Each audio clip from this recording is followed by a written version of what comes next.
Hello guys, welcome back to my YouTube channel. അപ്പോൾ ഇന്നത്തെ വീഡിയോയിൽ ഞാൻ എൻ്റെ ടെക്സ്റ്റൈൽ പ്രിൻറ്റ് പോർട്ട്ഫോളിയോ ആണ് ഞാൻ നിങ്ങളെല്ലാവരെയും കാണിക്കുന്നത്. അപ്പോൾ ഫസ്റ്റ് പേജിൽ സർട്ടിഫിക്കറ്റ് പേജാണ് വരുന്നത് ആൻഡ് സെക്കൻഡ് പേജിൽ ഇൻഡെക്സ് ആണ്. തേർഡ് പേജിൽ ഞാൻ ഈ ടെക്സ്റ്റൈൽ പ്രിൻറ്റ് സബ്ജക്റ്റ് ചെയ്തതിൻ്റെ എക്സ്പീരിയൻസ് ആണ്.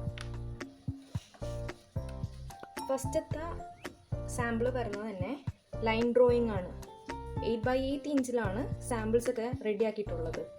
ആൻഡ് ലൈൻ ഡ്രോയിങ് എന്ന് വെച്ചിട്ടുണ്ടെങ്കിൽ ജസ്റ്റ് ഒരു ബ്ലാക്ക് പെന്നും കൊണ്ട് സ്ക്രിബിളിങ് ചെയ്ത് അതിൽ സ്ക്വയർ, ട്രയാങ്കിൾ, സർക്കിൾ, ഷേപ്സ് ഒക്കെ വരച്ച് അതിൽ മിനിമം 3 കളേഴ്സാണ് കൊടുത്തിട്ടുള്ളത്. ആൻഡ് കൊടുത്തിരിക്കുന്ന കളേഴ്സിൻ്റെ സ്വാച്ചസ് ആണ് സൈഡിൽ കൊടുത്തിരിക്കുന്നത്. ഇതിൽ കളർ വീലും പിന്നെ ഇതിൽ നമുക്ക് ഇഷ്ടമുള്ള ഒരു കളറിൻ്റെ ടിൻറ്റും ഷെയ്ഡുമാണ് ചെയ്തിരിക്കുന്നത്. ആൻഡ് ഈ കളർ വീലിൻ്റെയും ടിൻറ്റും ഷെയ്ഡിൻ്റെയൊക്കെ ഒരു ചെറിയൊരു ഡിസ്ക്രിപ്ഷനാണ് സൈഡിൽ കൊടുത്തിരിക്കുന്നത്. ഇതാണ് മെയിനായിട്ട് ടെക്സ്റ്റൈൽ പ്രിൻറ്റിൽ വരുന്ന സംഭവം. അതായത് 8x8 ഇഞ്ചായിരുന്നു ഞങ്ങളുടെ സാമ്പിൾ. അപ്പോൾ 8x8 ഇഞ്ചിൽ ഒരു ഗ്രിഡ് റെഡിയാക്കിയിട്ടാണ് ടെക്സ്റ്റൈൽ പ്രിൻറ്റ് ചെയ്യുന്നത്. അപ്പോൾ ഇതായിരുന്നു ഒരു റോസാപ്പൂ ആയിരുന്നു ഞാൻ പിക്ചർ എടുത്തിട്ടുള്ളത്, മോട്ടീഫ്. അപ്പം ഇത് ഓൾ ഓവർ വൺ ഡയറക്ഷനാണ് ഞാൻ കൊടുത്തിരിക്കുന്നത്. ആൻഡ് കണ്ടിന്യൂഷൻ വരാൻ വേണ്ടിയിട്ടാണ് ഈ ഗ്രിഡ് യൂസ് ചെയ്യുന്നത്. അതായത് ഈ ഫ്ലവറിൻ്റെ ബാക്കി പാർട്ട് ഇവിടെ ഉണ്ടാവും, അതേപോലെ ഈ ഫ്ലവറിൻ്റെ ബാക്കി പാർട്ട് ഇവിടെ തന്നെ ഉണ്ടാവും. ആൻഡ് ഇതിൻ്റെ ബാക്ക്ഗ്രൗണ്ട് ഞാൻ ക്രിയേറ്റ് ചെയ്തതാണ്. ഞാൻ വാട്ടർ കളറ് വെച്ചിട്ടാണ് ബാക്ക്ഗ്രൗണ്ടും പിന്നെ ഈ ഫാബ്രിക് കളറും വാട്ടർ കളറും മിക്സ് ചെയ്തിട്ടാണ് ഞാൻ ബാക്കിയുള്ളതൊക്കെ ചെയ്തിട്ടുള്ളത്. ഇത് ഞാൻ വാട്ടർ കളർ വെച്ചിട്ടാണ് ബാക്ക്ഗ്രൗണ്ട് ചെയ്തേക്കുന്നത്. ആൻഡ് ഇത് ഓൾ ഓവർ വൺ ഡയറക്ഷനാണ് പറയുന്നത്. ഇതെല്ലാം ഒരേ ഡയറക്ഷനിലായിരിക്കും ഈ ഫ്ലവേഴ്സിൻ്റെ ഡയറക്ഷൻ നിൽക്കുന്നത്. അതുകൊണ്ട് തന്നെയാണ് ഓൾ ഓവർ വൺ ഡയറക്ഷൻ എന്ന് പറയുന്നത്. ആൻഡ് ഇതിൽ യൂസ് ചെയ്തേക്കുന്ന കളേഴ്സിൻ്റെ സ്വാച്ചസ് ആണ് സൈഡിൽ കൊടുത്തേക്കുന്നത്. ആൻഡ് ഇത് സെയിം തന്നെയാണ്, ഒരു സാമ്പിളും കൂടി ഞാൻ എക്സ്ട്രാ ചെയ്തെന്നുള്ളൂ. ഇത് ഓൾ ഓവർ 2 ഡയറക്ഷനാണ്. അതായത് 1 ഡയറക്ഷൻ അങ്ങാടേക്കും ഒരു ഭാഗത്തേക്കും ആൻഡ് ഓപ്പോസിറ്റ് സൈഡിലേക്കായിരിക്കും അടുത്ത ഫ്ലവർ വരുമ്പോൾ. അതാണ് ഓൾ ഓവർ 2 ഡയറക്ഷൻ വരുന്നത്. ആൻഡ് 2 കളറിലായിട്ട് ഞാൻ ചെയ്തതാണ്. ആൻഡ് ഇതിൽ വന്നേക്കുന്ന സ്വാച്ചസ് ആണ് ഇവിടെ. ആൻഡ് ചെറിയൊരു ഡിസ്ക്രിപ്ഷൻ എല്ലാത്തിൻ്റെയും കൊടുത്തിട്ടുണ്ട്. ഇത് ഓൾ ഓവർ പാക്ഡ്. ഇത് ലോട്ടസ് ആണ് ശരിക്കും. ആൻഡ് ഇതിൻ്റെ സ്വാച്ചസ് ആണ് സൈഡിൽ കൊടുത്തിരിക്കുന്നത്. എല്ലാം നല്ല പാക്ഡ് ആയിട്ട് ബാക്ക്ഗ്രൗണ്ട് കാണില്ല, അതാണ് ഓൾ ഓവർ പാക്ഡ്.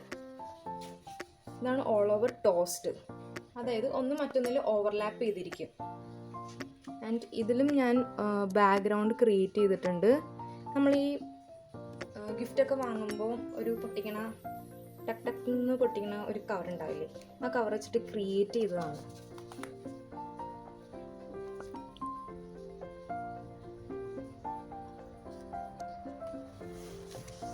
ആൻഡ് ചെറിയൊരു ഡിസ്ക്രിപ്ഷനും ഞാൻ സൈഡിൽ കൊടുത്തിട്ടുണ്ട്. ആൻഡ് ഇത് ബാമ്പുവിൻ്റെ ഒരു ലേ ഔട്ടാണ്. ആൻഡ് ഇതിലും ഞാൻ ബാക്ക്ഗ്രൗണ്ട് കൊടുത്തിട്ടുണ്ട്. നല്ലൊരു ടെക്സ്ചറാണ് കേട്ടോ ഇത് ബാക്ക്ഗ്രൗണ്ട് ഞാൻ കൊടുത്തിരിക്കുന്നത്. ആൻഡ് ഇതിൽ യൂസ് ചെയ്തതിന് കളർ സ്വാച്ചസ് ഞാൻ ഇവിടെ കൊടുത്തിട്ടുണ്ട്. ആൻഡ് ചെറിയൊരു ഡിസ്ക്രിപ്ഷൻ. ഇത് അതേപോലെ തന്നെ ബഡ്സ് ഞാൻ 1 ഡയറക്ഷനാണ് ഞാൻ അപ്ലൈ ചെയ്തേക്കുന്നത് ലേ ഔട്ട്. ആൻഡ് എല്ലാത്തിൻ്റെയും ഞാൻ ഡിസ്ക്രിപ്ഷനും സ്വാച്ചസും ആണ് സൈഡിലോട്ട് വെച്ചിരിക്കുന്നത്. ഇത് കാലിക്കോ പ്രിന്റ്. ആൻഡ് ഇത് leaf, tailing florals and vines. ഇതിനെ ഞാൻ ബാക്ക്ഗ്രൗണ്ട് സ്പോഞ്ചിങ് ആണ് ചെയ്തേക്കുന്നത്. ഇത് ഹാഫ് ഡ്രോപ്പ് ആണ് ലേ ഔട്ട്. ഇത് മിററാണ് ലേ ഔട്ട്. ആൻഡ് ഇതിൻ്റെ ബാക്ക്ഗ്രൗണ്ട് ഞാൻ ബബിൾ എഫക്റ്റ് ആണ് ഞാൻ കൊടുത്തിരിക്കുന്നത്. ജോമെട്രിക്കൽ പ്രിന്റ് ഡെവലപ്മെൻ്റ് ആണ്. ഇത് അബ്സ്ട്രാക്റ്റ് ആണ്. ആൻഡ് ഇതിൽ യൂസ് ചെയ്തിരുന്ന കളർ സ്വാച്ചസ്. ഇത് ഒരു ബാസ്ക്കറ്റ് വീവ് എഫക്റ്റ് ആണ്. ആൻഡ് ഇതിൽ യൂസ് ചെയ്തേക്കുന്ന കളർ സ്വാച്ചസ് ഇത് വരുന്നത് അറബിസ്ക്. അതായത് ഈ കാണുന്ന ഒറ്റൊരു പാറ്റേൺ ആണ് ഈ കാണുന്നത്. ഇത് റിപ്പീറ്റ് അടിച്ച് വരച്ചിരിക്കുന്നതാണ്. ഞാൻ ഇതിൽ യൂസ് ചെയ്തതിൻ്റെ കളേഴ്സാണിത്.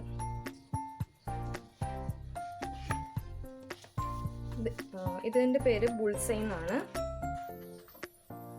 ആൻഡ് ഇത് ഞാൻ ഓൾ ഓവർ പാക്ഡ് ലേഔട്ടാണ് ഞാൻ കൊടുത്തിരിക്കുന്നത്. സർക്കിൾസ് ആൻഡ് ഡോട്ട്സ് ഇതിൽ ഞാൻ ടോസ്ഡ് ആണ് ഞാൻ ഈ ലേഔട്ട് കൊടുത്തിരിക്കുന്നത്. ഇത് സ്ട്രൈപ്സ്.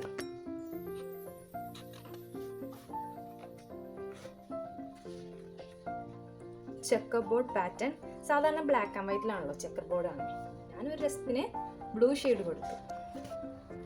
ആൻഡ് ഇത് പ്ലെയ്ഡ് ആൻഡ് ചെക്സ്. സാധാരണ നമ്മുടെ ഷോർട്സിലൊക്കെ, യൂണിഫോം ഷോർട്സൊക്കെ കാണില്ല.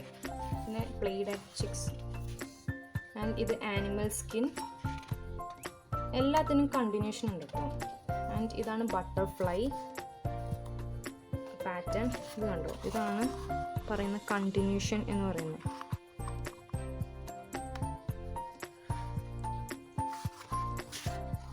കണ്ടിന്യൂഷൻ. ആൻഡ് ഇതിൽ ഞാൻ ഒരു എഫക്റ്റ് കൊടുത്തിട്ടുണ്ട്. ഇതിൻ്റെ ബാക്ക്ഗ്രൗണ്ടിൻ്റെ വീഡിയോ ഞാൻ മുമ്പ് ഇട്ടിട്ടുണ്ട്.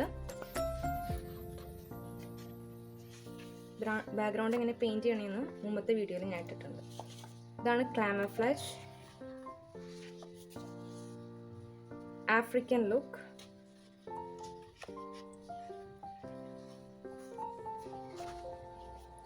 ഇതാണ് ഈജിപ്ഷ്യൻ ലുക്ക്. ഇതിൻ്റെ ബാക്ക്ഗ്രൗണ്ടിൽ അവിടുത്തെ ആൽഫബറ്റ്സ് ആണ് ഞാൻ കൊടുത്തിരിക്കുന്നത്. And this is the paisley motive. ഇത് ഞാൻ സ്പോഞ്ച് എഫക്റ്റ് ആണ് ഞാൻ കൊടുത്തിരിക്കുന്നത് ബാക്ക്ഗ്രൗണ്ടിൽ. ഇത് ഗ്രാഫിറ്റി ആണ്. ആൻഡ് ഇതൊരെണ്ണം ഞാൻ മിസ് ചെയ്തിട്ടുണ്ട് എവിടെയോ. ഈ പങ്കിൽ വരുന്നത് ഒരു സ്കള്ളും ബാക്ക്ഗ്രൗണ്ടിൽ പിൻസ് ആയിരുന്നു ഞാൻ കൊടുത്തിട്ടുണ്ടായിരുന്നത്. ആൻഡ് ഇതാണ് എനിക്ക് ടെക്സ്റ്റൈൽ പ്രിൻറ്റ് ചെയ്തതിൽ എനിക്ക് ഏറ്റവും ഭയങ്കര സാറ്റിസ്ഫാക്ഷൻ കിട്ടിയ ഒരു ടോപ്പിക് ഇതായിരുന്നു. ആൻഡ് ലൈവായിട്ട് ഒരു ഒബ്ജക്റ്റ് വെച്ചിട്ട് ആ ഒബ്ജക്റ്റിനെ വരയ്ക്കുക, എന്നിട്ട് നമുക്ക് സ്വന്തമായിട്ട് ഡിസൈൻസ് ഡെവലപ്പ് ചെയ്തെടുക്കുക എന്നായിരുന്നു ഈ ഒരു പ്രോജക്റ്റ്. ആൻഡ് അതിൽ നിന്ന് ഒരു കളർ ബോർഡ് ക്രിയേറ്റ് ചെയ്യുക. സീഷെല്ലിൻ്റെ പല പിക്ചേഴ്സ് നമ്മൾ സെർച്ച് ചെയ്തെടുക്കുക. ആൻഡ് അതിൽ നിന്ന് നമ്മൾ കളർ എക്സ്ട്രാക്ട് ചെയ്തെടുക്കുക. And mood board. ആ സീഷെല്ലിൻ്റെ ഞാൻ വരച്ച പിക്ചേഴ്സിൽ നിന്ന് ഞാൻ ഒരു 50 ഡിസൈൻസ് ഞാൻ ഡെവലപ്പ് ചെയ്തെടുത്തിട്ടുണ്ട്. അതിൽ നിന്ന് ഒരു 3 എണ്ണം സെലക്ട് ചെയ്ത് പെയിൻറ് ചെയ്തിട്ടുണ്ട്. ആൻഡ് അതിൽ നിന്ന് വീണ്ടും ഒരു ഡിസൈൻ ഇഷ്ടപ്പെട്ട ലേഔട്ടിൽ ക്രിയേറ്റ് ചെയ്തെടുത്താണ്. ആൻഡ് ഇത് ഒരു പ്രൊഡക്റ്റിൽ അപ്ലൈ ചെയ്യുക എന്നായിരുന്നു പ്രൊജക്റ്റ്. ആൻഡ് ഞാനൊരു കർട്ടനിലാണ് അപ്ലൈ ചെയ്തിരിക്കുന്നത്. ഇതെങ്ങനെ ചെയ്തതെന്ന് വെച്ചിട്ടുണ്ടെങ്കിൽ, ഈ കർട്ടൻ്റെ പിക്ചർ ഞാൻ ആദ്യം പ്രിൻ്റ് എടുത്തിട്ട് ഈ ഒരു ലേഔട്ട് ഉണ്ടല്ലോ, ഇത് സ്കാൻ ചെയ്ത് കളറിൽ തന്നെ പ്രിൻ്റ് എടുത്തിട്ട് ഞാൻ കട്ട് ചെയ്ത് ഒട്ടിച്ചേക്കുന്നതാണിത്. അന്നേരം എനിക്ക് ഫോട്ടോഷോപ്പ് ഒന്നും അറിയില്ലാത്തത് കൊണ്ട് തന്നെ ഞാൻ കട്ട് ചെയ്ത് ഒട്ടിക്കുകയായിരുന്നു ചെയ്തത്. ഇത്രേ ഉള്ളൂ എൻ്റെ ടെക്സ്റ്റൈൽ പ്രിൻറ്റിൻ്റെ പോർട്ട്ഫോളിയോ.